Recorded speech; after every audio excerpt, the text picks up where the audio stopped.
Good evening and welcome to a special 2026 World Juniors post-game recap. Good evening, Vigs. Fun afternoon and evening over there at Grand Casino Arena.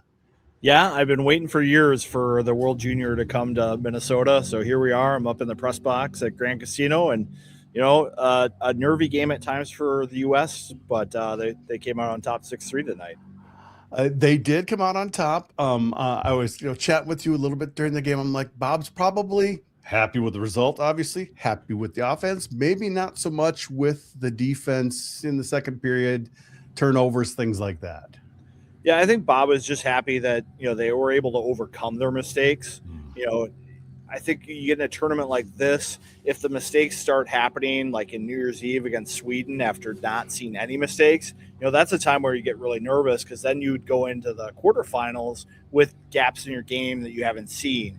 So to have those come up tonight during the second period against Germany and then be able to outscore your mistakes, good progress for the U.S. Well, let's take a quick look at all the goals here. I've got some clips of each one of them, starting out with Mr. Plant. Here's a break the other way. Stiga, he's in. Backhand, off the pipe. Rebound, they score! Plant's been a good player for the U.S. here throughout camp. He's had a great year at UMD. To see him get some confidence early, playing on that line was really good for the U.S. team. I think if this team is going to medal and do well, he's going to have to be a player that shines for them. And a fortuitous rebound there for him as well. Yes, I mean, great pass there by Kleber. When we were at the World Junior Summer Showcase at Ritter this year, I didn't think Kleber looked that great. And so he's had a good first half for Duluth. They've played really well. Makes a nice stretch patch there, and Plant's right on the spot. And let's follow it up with Reed here with a nice couple backhands there and finishes it off 2-0 U.S. Yeah, that was the fourth line for the U.S. out there. And leading up to that goal by Reed, they had a lot of strong possession in the Germany zone and got the Germans kind of running around a little bit. And Reed just, cashes in on that. Will Zellers, had 2 goals tonight. He's involved in this play as well. Good game for him. He was the last addition to this team. I think it's important for the U.S. to get some depth scoring there. And Reed, as a player who's kind of overlooked, has really found his way in the CHL, and he got a look on the power play as well tonight. So a player to watch there for the U.S. And Brody Ziemer got in on this goal by Horkoff. Chance in the game so far for Team Germany. Here's a chance in front, and they score!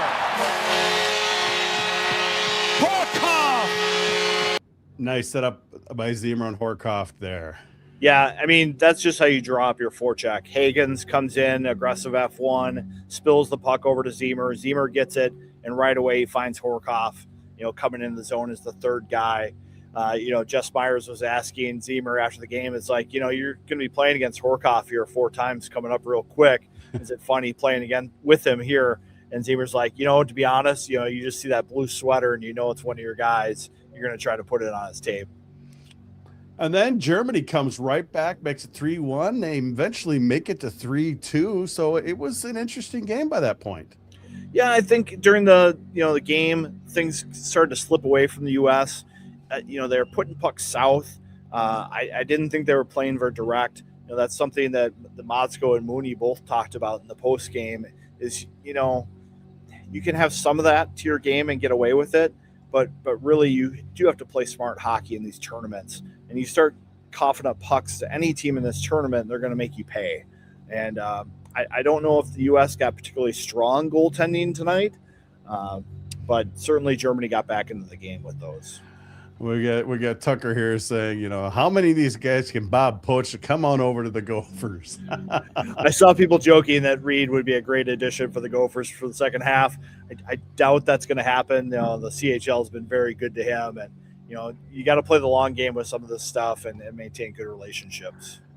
So Germany makes it close, makes it 3-2. We're in the second. That's been kind of the U.S. really, you said you had that down point, but they really responded. They were all over the place for the second half or second 2/3 of that period. And it starts out with Mr. Zellers. Germans came out this period, made some adjustments. Let's see if I can get it to show here. Opportunity there. Stop in front of the rebound. They score! Yeah, again, rebound goals are critical. You know, guys crash the net looking for those second opportunities. You know, you see it here on this goal. You know, that's where you go to get goal spilled right to them. You know, tough shot through traffic. Sometimes it's hard for the goalies to see those, and you just need guys there ready to pounce on those opportunities when they show themselves. I love those garbage goals, Vig. I just love them. Guys going to the net, not skating by the net. I love that.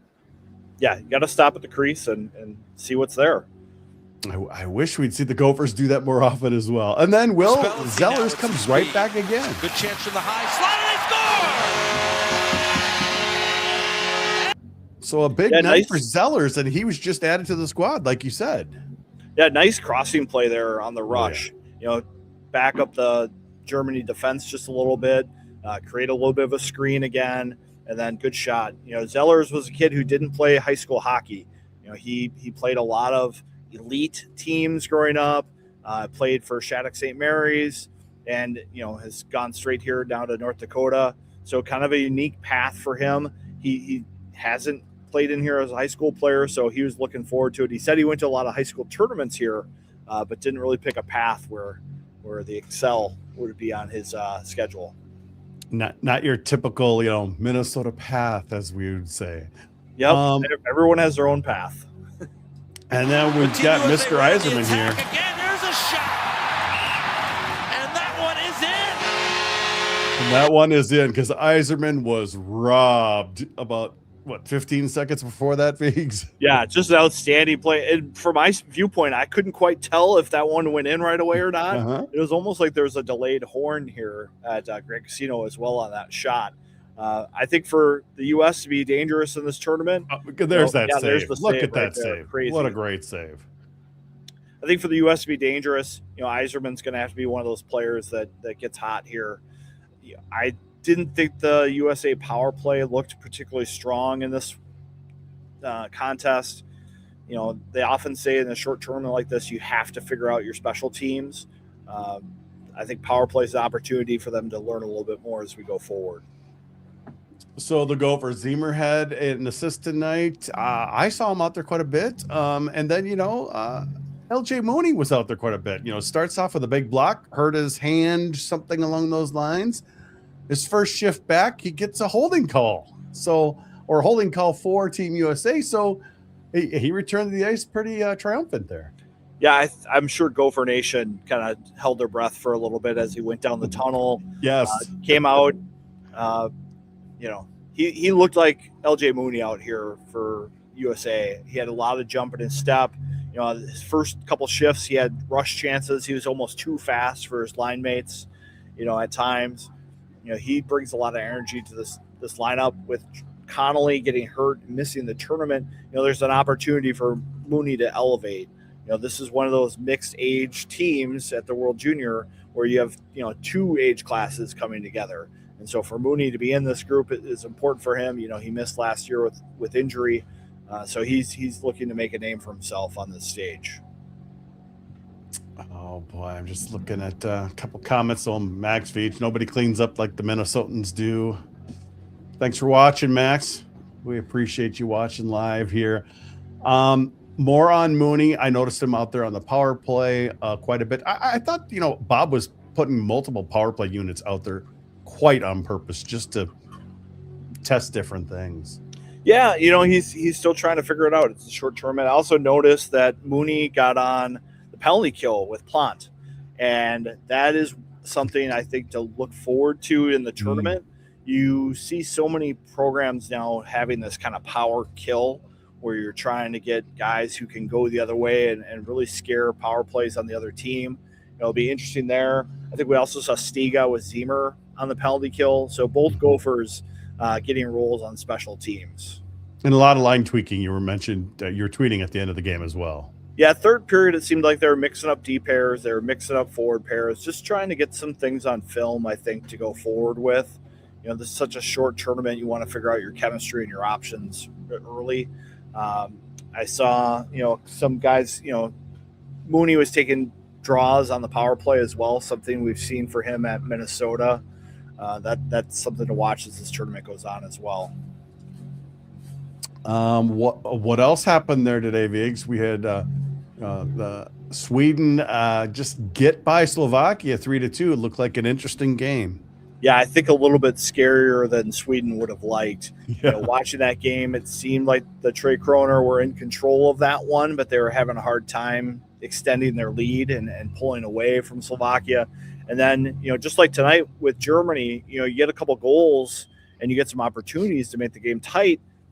These games could flip on a knife edge. And I think Slovakia thought with their goaltending, maybe they were going to be able to pull one off. They got the 5-on-3 at that point and scored there.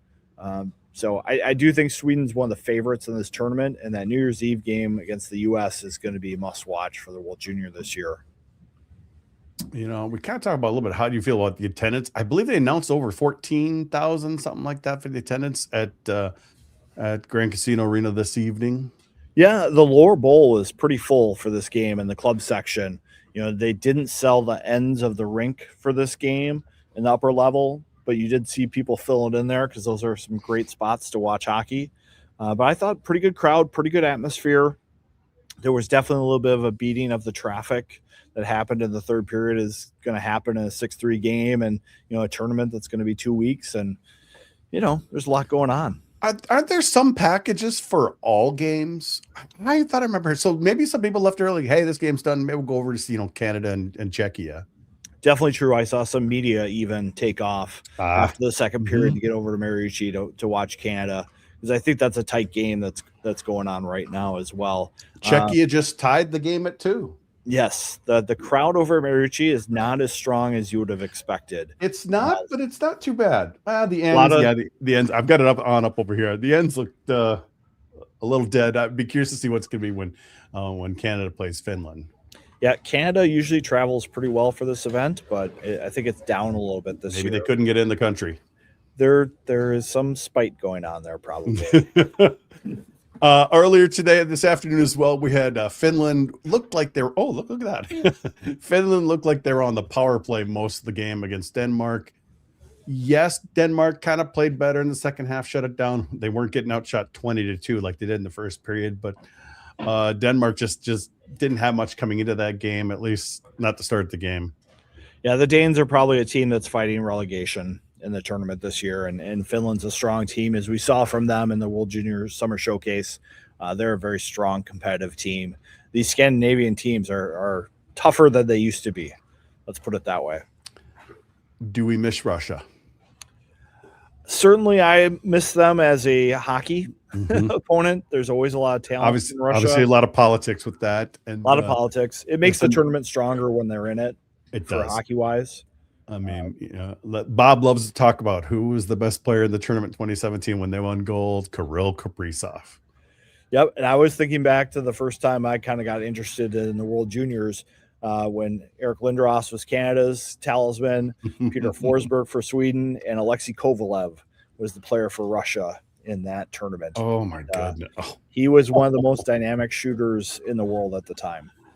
Yeah, so I'm looking at we got 15 minutes left in the second period here with Canada and Czechia. I've still got used to that. Czechia versus Czech Republic, and it's a 2-2 tie. So a good game going there over at Mariucci Arena. Tomorrow, Vigs, we have, let's just take a look at the setup. At Grand Casino, you got Slovakia versus Germany, so they're coming right back to play. U.S. versus Switzerland later today. A lot more overlap tomorrow. Canada playing Latvia, Denmark, and Czechia the game. So it's a little more compressed tomorrow with the games. Yeah, Bob's message to the team after this one was rest up. This is going to be a long tournament. There's going to be a lot of emotions, a lot of energy, getting right back at tomorrow. Probably not the strongest opponent in the tournament tomorrow. They can knock you down, though. But you've got to come with your A game. And they haven't played. Developing chemistry. They haven't played, too. Yep, so they'll be fresh. An extra gas there. One more thing about tonight's game. How did you think Caleb Heil did in net? Do you think Bob's going to switch him up just to play more guys tomorrow? He was hesitant to say anything about it tonight. Bob? People asked him about the goalie and if they made a decision on tomorrow night. I'd be surprised if he doesn't give the other goaltender a chance. I didn't think Heil looked particularly strong in goal. He shied away from playing a couple pucks that maybe you'd hope a goalie would get out and play and help his D. There's a miscommunication on one play that led to a Germany goal. So there's an opportunity there, but it's early in the tournament. And I think this is one of the first times in a while where the U.S. doesn't have a clear answer in net. They've been kind of blessed with some great goalies over the last decade. This is not one of those years, unfortunately, for Bob and the team. So they're probably going to have to try some guys out. And as Bob says, I don't pick number ones. I only pick starters.